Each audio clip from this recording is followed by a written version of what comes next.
اعوذ باللہ من الشیطان الرجیم، بسم اللہ الرحمن الرحیم۔ پیج نمبر 24، چیپٹر نمبر 2، اور ٹاپک ہے محرکات پاکستان۔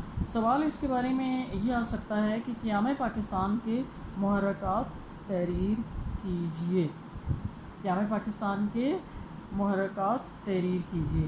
سب سے پہلے تو ہم نے یہ دیکھنا ہے کہ محرکات کا مطلب کیا ہے۔ محرکات جو ہے وہ محرک کی جمع ہے، جس کا مطلب ہوتا ہے حرکت دینے والا، کسی بھی چیز کو آگے بڑھنے پر مجبور کرنے والا، آگے بڑھانے والا، وہ طاقت جو کسی چیز کو آگے بڑھاتی ہے، ٹھیک ہے، جیسے ایک انجن ہوتا ہے، ٹھیک۔ تو محرک سے کیا مراد ہے؟ محرک سے مراد ہے وہ موٹیو جو کسی بھی چیز کو موٹیویٹ کرتا ہے کوئی کام کرنے کے لیے۔ تو زندگی میں کسی بھی چیز کا حصول بغیر موٹیو کے یا بغیر محرک کے ناممکن ہے۔ کوئی بھی کام کرنے کے لیے چھوٹے سے چھوٹا کام سے لے کر بڑے سے بڑے کام کے لیے محرک یا موٹیو کا ہونا بہت زیادہ ضروری ہے۔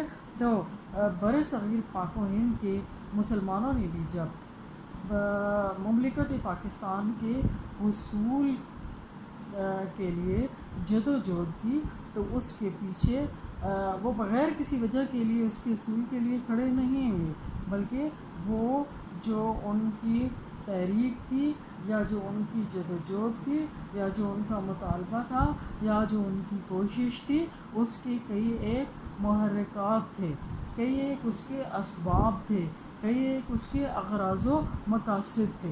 یعنی محرکات سے مراد ہے اغراض و مقاصد، اسباب، وجوہات۔ تو یہ کچھ بھی آئے اس کا آنسر یہی ہوگا کہ قیام پاکستان کے محرکات بیان کریں، قیام پاکستان کے اغراض و مقاصد بیان کریں، قیام پاکستان کے اسباب بیان کریں، وجوہات بیان کریں، یا وہ کون سی وجوہات تھیں جن کی بنا پر برِ صغیر کے مسلمانوں نے الگ وطن کا مطالبہ کیا۔ تو اب ہم ایک ایک کر کے ان محرکات کو یا ان اسباب کو دیکھتے ہیں۔ ان میں سب سے پہلا ہے جی نظریہ اسلام۔ نظریہ اسلام نظریہ پاکستان کی اساس ہے، اور یہی نظریہ پاکستان اس ملک کی بقا کا ضامن ہے۔ اور قائد اعظم رحمۃ اللہ علیہ نے جیسے فرمایا تھا کہ ہم نے پاکستان کا مطالبہ زمین کا ایک ٹکڑا حاصل کرنے کے لیے نہیں کیا، بلکہ ہم ایک ایسی تجربہ کار چاہتے تھے جہاں ہم اسلام کے اصولوں کو اپنا سکیں۔ اور پاکستان کا مطلب کیا؟ لا الہ الا اللہ، یعنی اسلامی معاشرہ جو اسلام کی تعلیمات پر قائم ہو۔ اس کے بعد نمبر 2 ہے جی دو قومی نظریہ کی وضاحت۔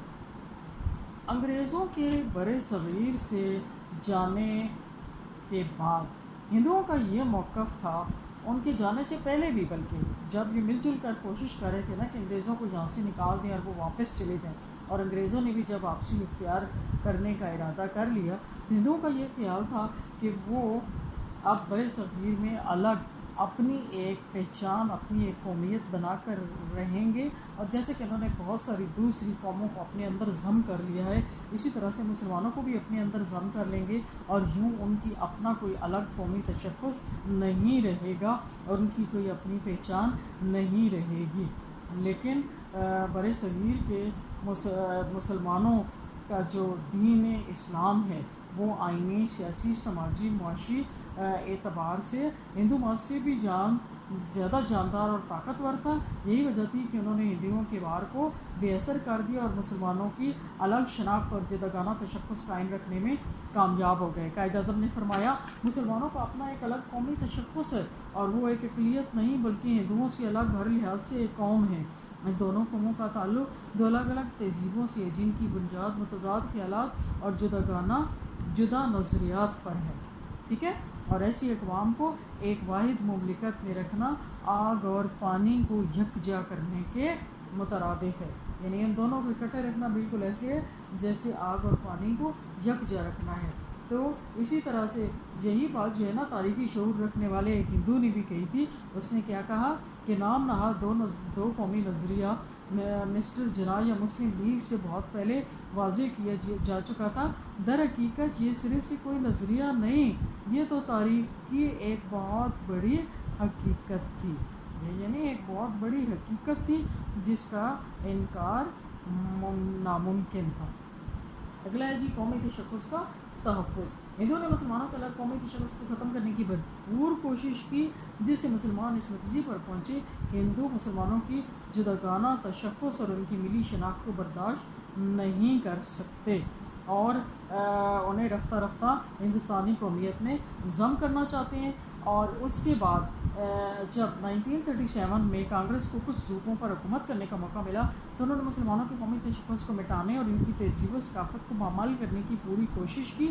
تو اس سے مسلمانوں پر ان کے ارادے اور زیادہ عیاں ہو گیا اور ان کو پتہ چل گیا کہ وہ ان کی قومی تشخص کو ختم کرنا چاہتے ہیں. لہٰذا مسلمانوں کے دلوں میں اب اپنے قومی تشخص کے تحفظ کی لگن جو تھی وہ اور زیادہ نئے سرے سے ابھر آئی.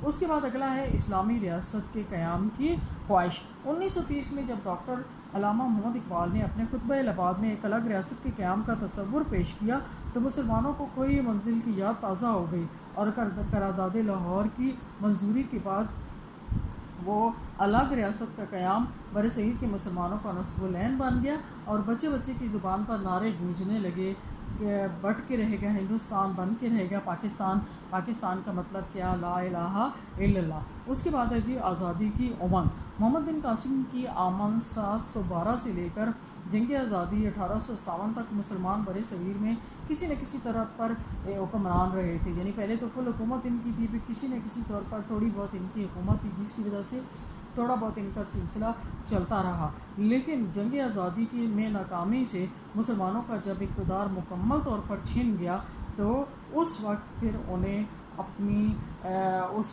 کھوئے ہوئے اقتدار کی یاد آئی، اور ان کے اندر آزادی کی خواہش اور آزاد ریاست کے قیام کی امنگ جو تھی وہ نئے سرے سے پیدا ہوئی.